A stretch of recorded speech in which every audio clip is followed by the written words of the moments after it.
Hey guys, how's it going? Myles here from Tactical Hyve again, joined with Kato at Newbury Training Center in Chicago, and we're going to continue our series of quick tips on dealing with edge weapons. Now, the first quick tip was talking about distance, second one was a little bit about footwork, and the third one now is we have made the decision that we can't get away, and Kato's going to demonstrate, okay, what do we do now? Because we know that the next distance is we have to be up close. So Kato will be demonstrating a few ways to deal with that situation.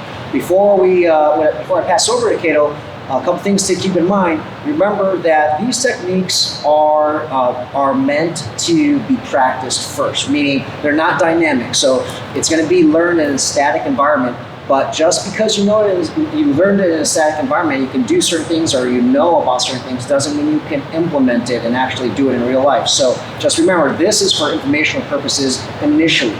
Take this and then you have to practice it. All right, you can't just also practice it within a vacuum. You have to make it more dynamic, which is not the topic of this particular video.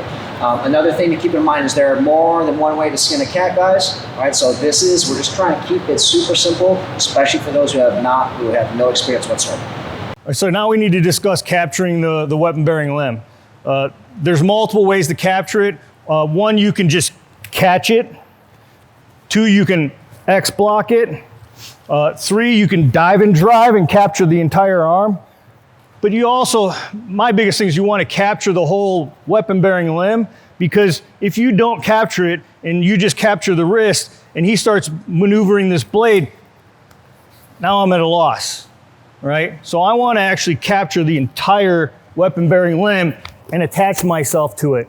From here, I want to swing myself so that I'm no longer in front of the blade. Here, swing back around so it can't hurt me. From here, there's all kinds of things. You can take them down, run them into the side of a train, run them into a car. That's up to you. Your environment's going to dictate what you do there. So just some final points on this knife defense is we want to capture the entire weapon-bearing limb. We really need to emphasize, I got to commit to this. Once I commit to this, I want to move to a better position here. This is a dominant position here. I can't get cut with this blade here. From here, I decide I'm going to transition.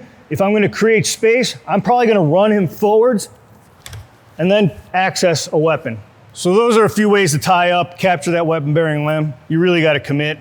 You got to really train this every day. And again, there's a million ways to skin a cat.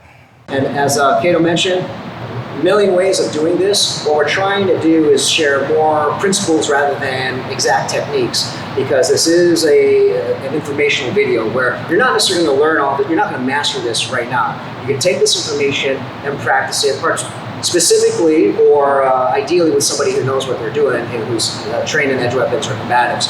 But this will give you that familiarity so that you're not going into certain things or training lessons not knowing anything at all. These are concepts that work, but they're concepts that you definitely have to master. Hope you guys like it.